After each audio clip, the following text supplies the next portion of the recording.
And welcome back to the Sideline Chat podcast, a one-stop shop for rugby league. Now, it is your Betfred Super League Week 10-20 debrief with all the action from round 19 of the Betfred Super League coming up over the weekend. And we start off with St Helens up against the Huddersfield Giants. Now, there's been good news for both Christian Wolf and Ian Watson. The sides will remain unchanged. Also, both sides square head off at the Magic Weekend in Newcastle against Salford and Wigan, respectively. Salford going down to the Giants 30 points to 18, whilst the Saints completed a miracle comeback a day earlier, downing the Wigan Warriors 20 points to 18. I'm going to touch on the home side first. I got suckered into believing Wigan could knock the Saints off here at Newcastle. Yeah, thanks a lot, Mark. Jackass. No wonder you called the producers a cheating bastard with that sort of line of thinking. But I will admit, Wigan had the Saints' number early on. And with quick-fire tries, both to Bevan French and John Bateman either side of the break, it really looked like the Wigan Warriors could put a number on the reigning champions and close in on the league leaders' shield. But it is momentum and the biggest moments that decide how exactly a game goes. There were two big moments. First, the mistake from John Bateman, where Jack Wellesby strips the ball or pounces on a Bateman mistake from memory, and he races away to score at the other end of the field, and the Saints find a spark. And then, probably the most condemning one of them all, the red card to Brad Singleton. Here is where the game completely turns on its head. Even though Wigan are currently leading 18-12, with the game practically with 10 minutes to go, it looks like it's going to go their way. It happened, and I got to say, it was absolutely magic what happened right there. I was gobsmacked when I saw this result. The late 8-minute try to Regan Grace, but then your champion players stand up. And this man, even though Johnny Lomax got the plaudits for scoring the match-winning try, Joe Batchelor, take a bow. One try assist, 131 running meters, 5 tackle breaks, and 2 line breaks. Scoring a try himself earlier in the match, and then setting up the match-winning try that saw the Saints bounce back at Newcastle in spectacular fashion. And of course, Mark shares my sentiment. It was an absolute thriller of the game between the two, he says. It had everything you'd expect, and the magic was definitely out there. And in typical Saints fashion, they hunted them down. Yeah, bloody good hindsight for you there, Mark. The famous Eddie Hemmings, long-time Sky Sports commentator up until about 3 years ago. One ethos he left us with, and it's the one St Helens adopted the most: never write off the Saints. So I suppose it's another one of those times where Saints chalk up a miraculous comeback victory when all hope seems lost. There's got to be more compilations of the dramatic finishes the Saints have had throughout the history of Super League. It's unbelievable how the tables turn in their favour so fast that they are responsible for, that they take into their own hands and give us these absolute magic moments. So, that's what we're up against, the reigning champions bouncing back in spectacular fashion. What about the Huddersfield Giants?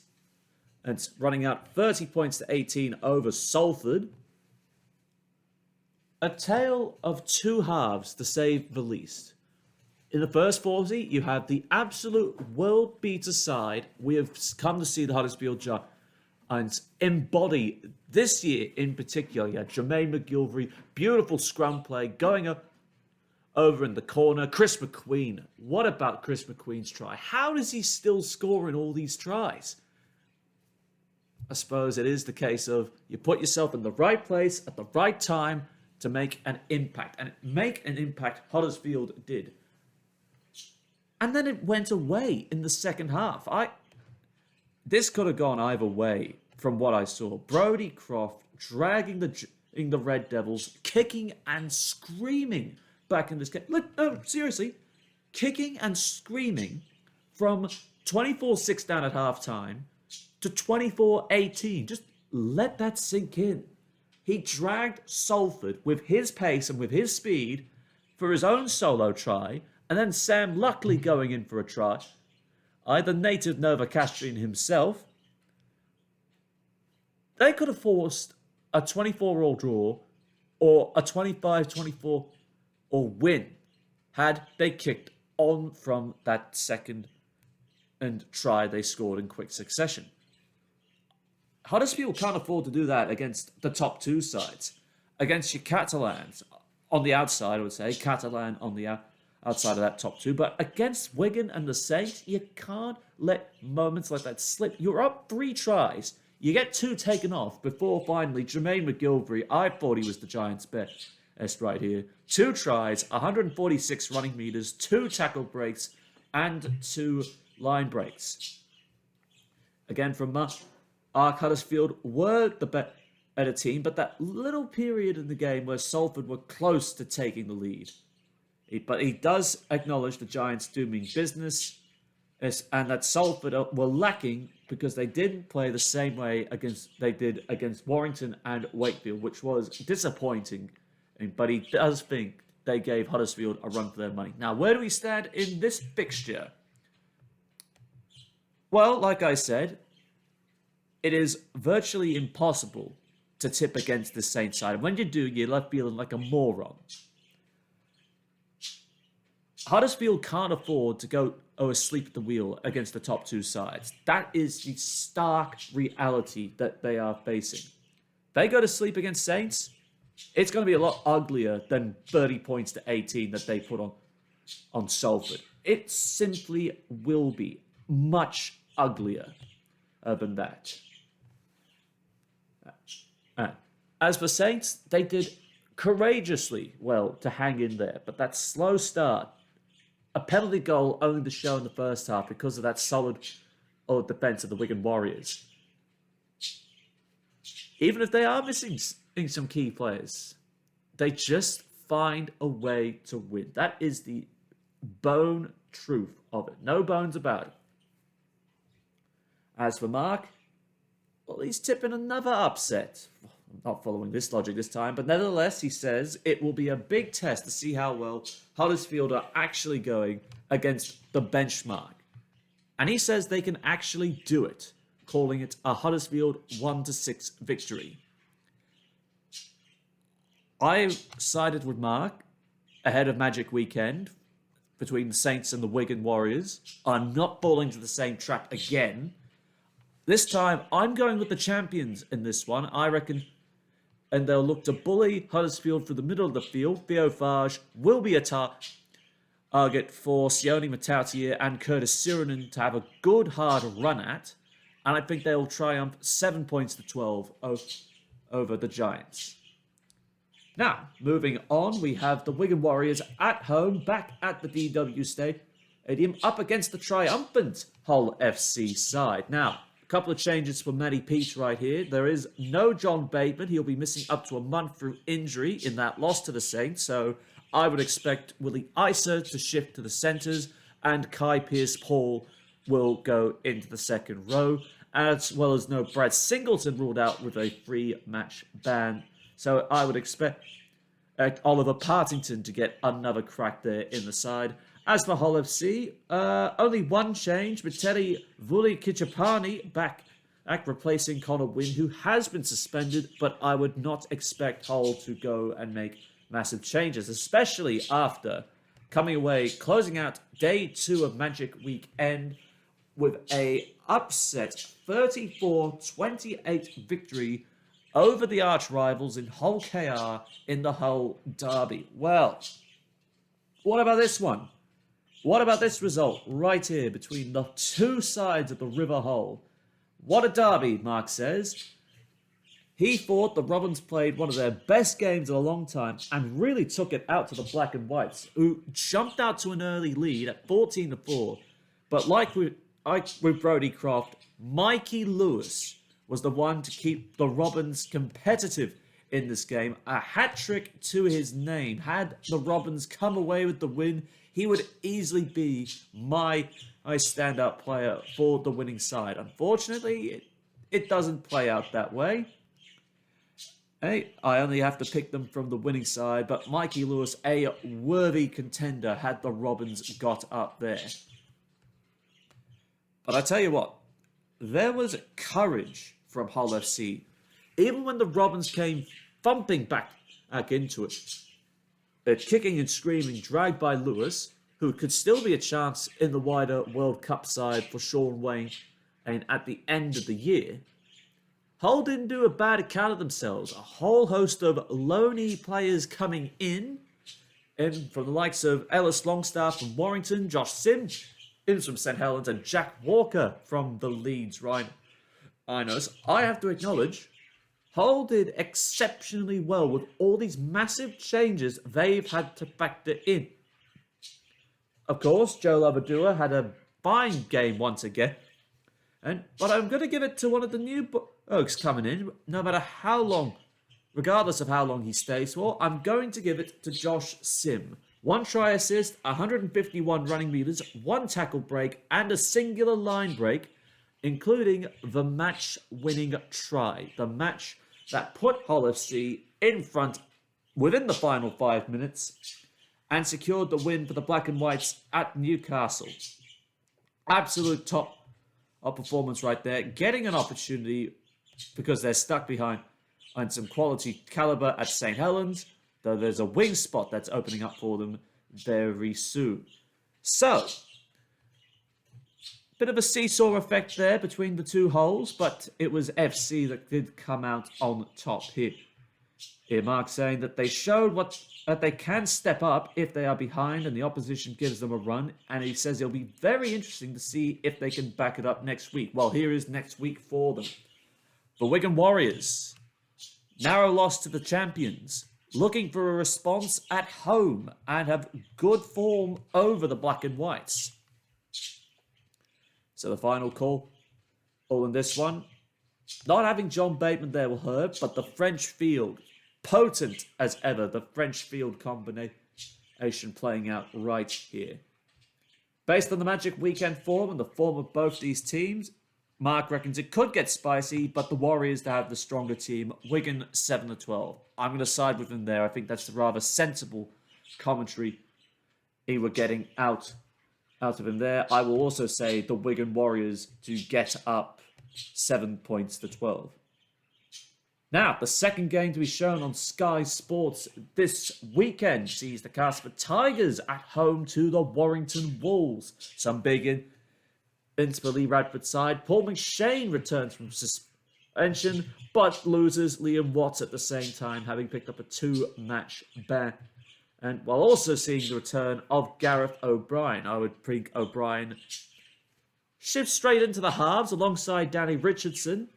And though we don't know what could be the call there. As for Warrington, there's been real changes for them. I think they are going to field the same 17 that got the job done over the Catalan Dragons, 36 points to 10, whilst Castleford went down to the Leeds Rhinos, 34 points to 20. I'm going to start with the away side here.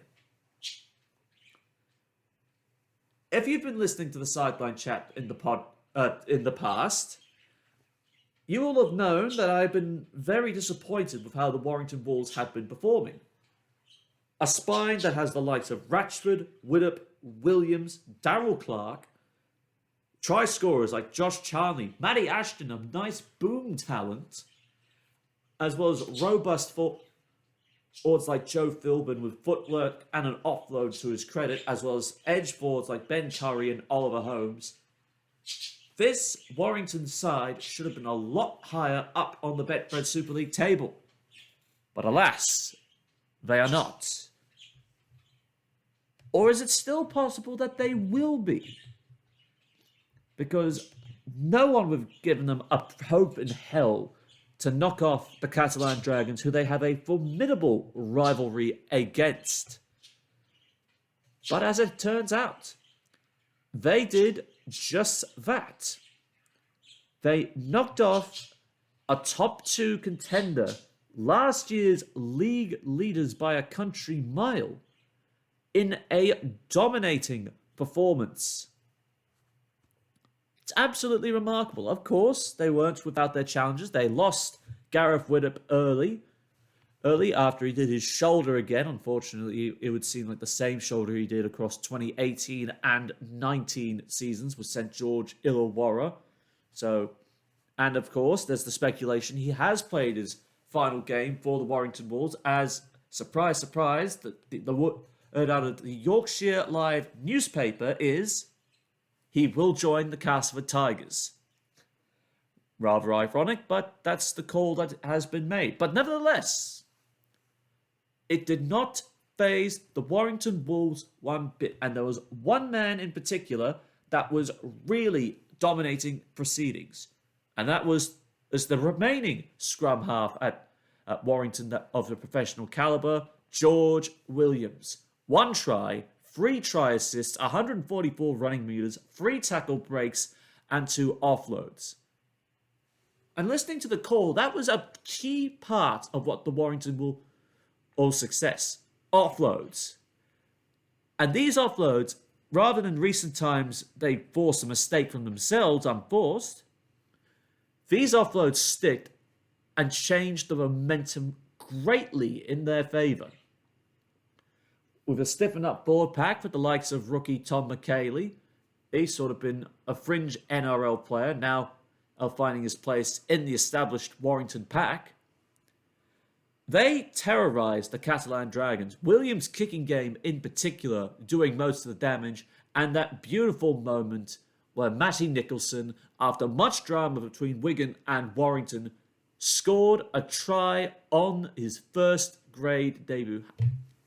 There are no better stories than that. Scoring a try on your first team debut in Super League. That is something to marvel. And the willingness to shift the ball troubled the Catalan Dragons. Of course, they were able to pin a try late, back thanks to Sam Tompkins, but the damage was already done. Warrington were in firm control of this game, and they did not allow Catalan a sniff whatsoever. Now, talking of sniffs, Castleford, well, they got into a dominant position against the Leeds Rhinos. They were well on top, their right edge between Jake Mamo and Beretta Faraimo doing a whole lot of damage down the Leeds left side defensively, but it was not to be as the old West Yorkshire rival got one up over them when all was said and done and turned on a brilliant, in second half, 30-minute dominant display where they just ran in try after try after try. They ran, and in 4 tries within the space of half an hour, that flipped the result on its head. Of course, goals weren't necessarily in favour of Castleford, but I suppose when you're 34-20 down at full time, goals don't really make the difference. And of course, there was a lot of emotion because their great club legend, Rob Burrow, was present there.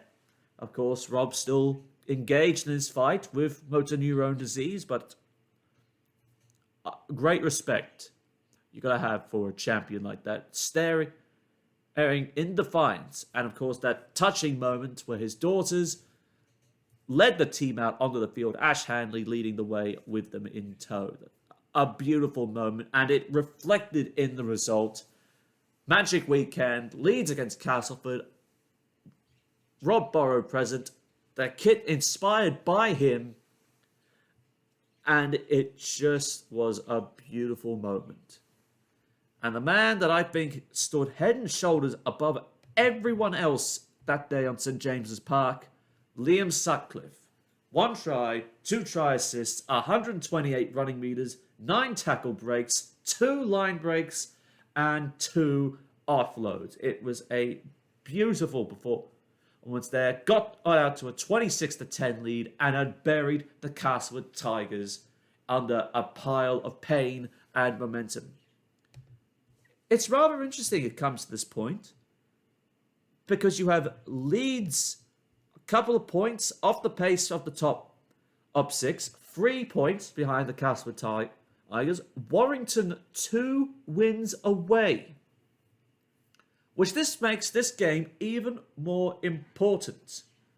Because at the moment, Castleford sit 3 clear of Leeds, 4 points clear of Salford, Warrington, and Hull KR in a chasing pack, running down to as low as 10th. Which is why this game is so important right here. If Castleford win, they only have to keep Leeds at bay. But a loss, Warrington can close the gap on both Leeds and Salford and a playoff position. The delicate balance is about to be upset right here. Now, Mark's general thoughts. What did old Mark have to say about this one? And in particular, well, he said that the game could have gone either way, of course. Leeds got better and couldn't be stopped, despite, as I said, the late 8 tries I scored by Castleford, and were pretty much perfect despite a sin bin later in the piece. But since Rowan Smith has taken over, they have looked a much different team, and it showed in this game. As for Castleford, they just went downhill straight off the bat. They started fast, but finished poorly, and they paid a heavy price and could continue to pay a heavy price. Warrington, near perfect in defence. Castleford let the game slip out of their grasp after a narrow 10-6 lead at half-time. Mark reckons, and he's pondering this, are Warrington building to something, or is this just a fluke in a sea of red they've had to endure? And he says, we'll have to wait and see with them going up against Castleford, who are going well inside the top 6. He's going with the home side 1-6 here. After what I saw right here, that's the blueprint for Daryl Powell moving forward. The offload stuck, the defense was strong, and if they do that at what they did to Catalan, to the rest of the league that they got to go up against. Now remember, Warrington and still have a bit of a way to make up. But a win for the Wolves here will definitely close the gap on a top 6 finish. And if they can somehow manage to pull it off after that terrible mid-year slump they had, I reckon that could be an absolute achievement. At this point, their next month ahead looks like this. Of course, after Castleford, Hull KR at home, Huddersfield away, Wigan away at the DW Stadium for round 22. That will be a big game for both sides, especially after the War of Words. Toulouse at home, Leeds away, Castleford at home, Huddersfield at home, and Salford away. So, this is looking a very healthy draw for the Warrington Wolves.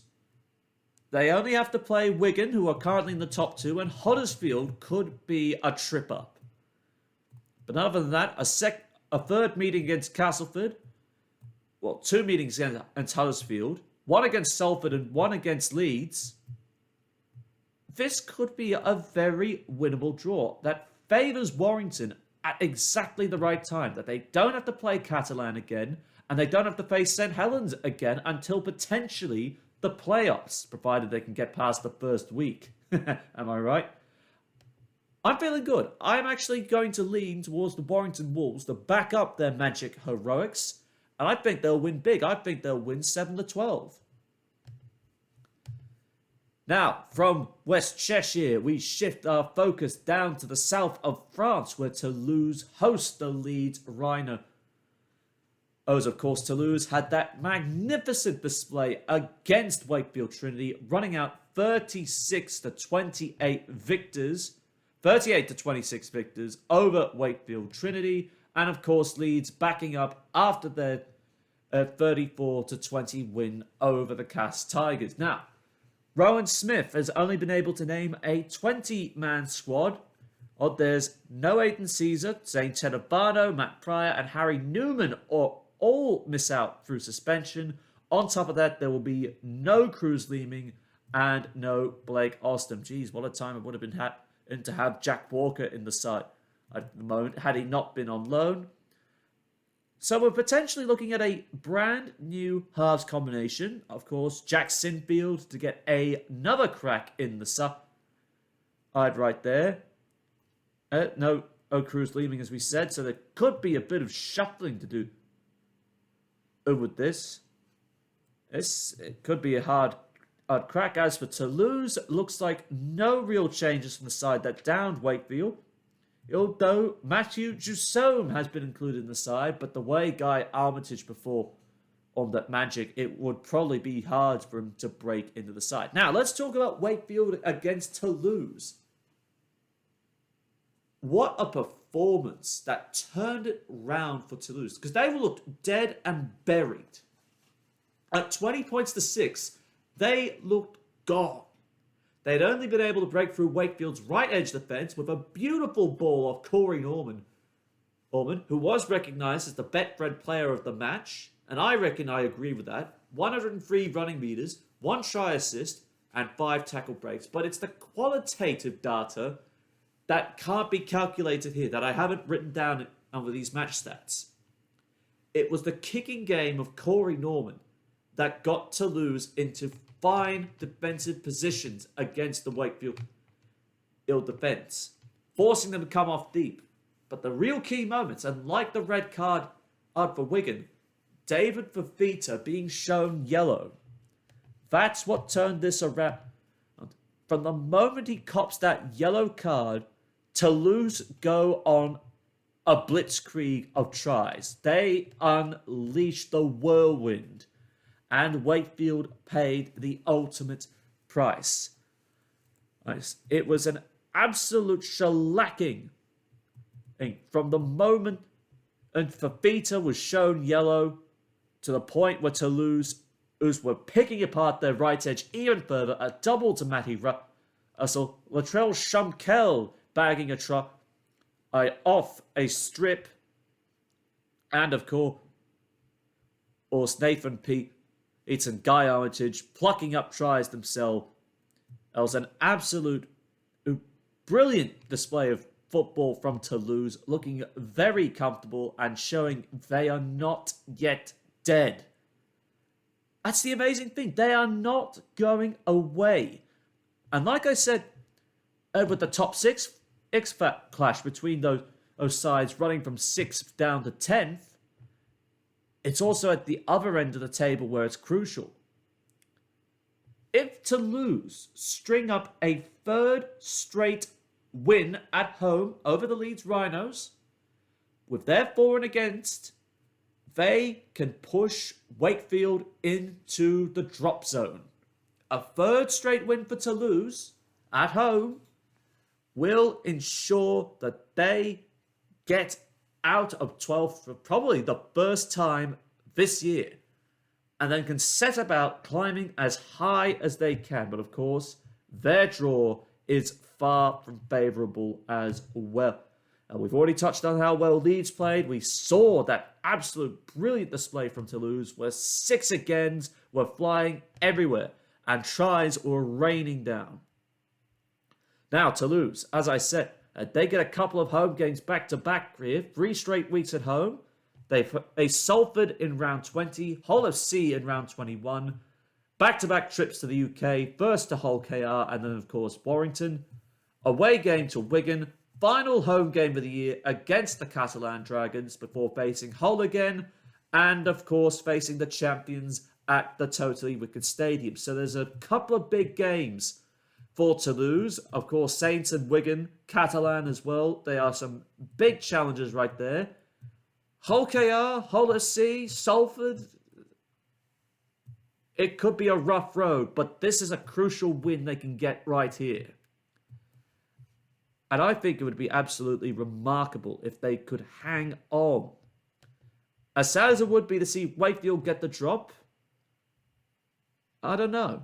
I really don't know. But as Mark mentioned with It's Wakefield would be scratching their heads about how they collapsed for the rest of the game. And Toulouse dug deep and put on try after try to create a lead of their own. A very impressive win on their part. Now, Leeds have a lot of casualties, both through suspension and from injury. There is no Austin Caesar. There is no Cruz Leeming by the looks of things. So it's going to be a hard task for these some of the younger spine members right here. Could it be the exuberant youth of the Leeds Rhinos that get them home? Or will it be the more experienced and much more fancied halves pairing of Corey Norman and Lucas Albert? Or will it be Tony Gigot again? Will it be that? Well, let's see. Mark's prediction to get us some context to this. Saying, and I quote, I personally think that this will be the game of the round as Toulouse are heading into this one off the back of back-to-back wins. But saying that, he acknowledges Leeds are going well themselves. And he says it will be a Toulouse 1-6 victory. He acknowledges that the Leeds Rhinos are playing well, but he's backing the home side to go 3 in a row for the first time this year. Well, massive outs for the Leeds Rhinos. I know, Sinfield has not had a lot of game time. And if this playing group can get together and say, okay, we achieved this. This is our next goal. Natural progression. Can they do it? You know what? I'm going to give them the benefit of the doubt here against an understrength Leeds side. I'm going to say Toulouse also win this 1-6. Now moving away from the south of France, it's Hull KR up against Wakefield. Yet to have squads announced for this one. Of course, we already touched on both the Robins and the Trinity's collapse.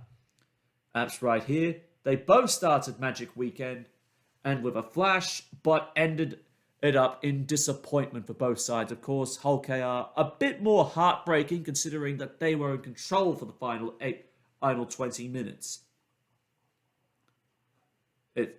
It's going to be a bit tough to choose, Mark said. But KR did play more of the 80 minutes compared to Wakefield, and it will help. Of course, Hull KR still with a couple of injury concerns.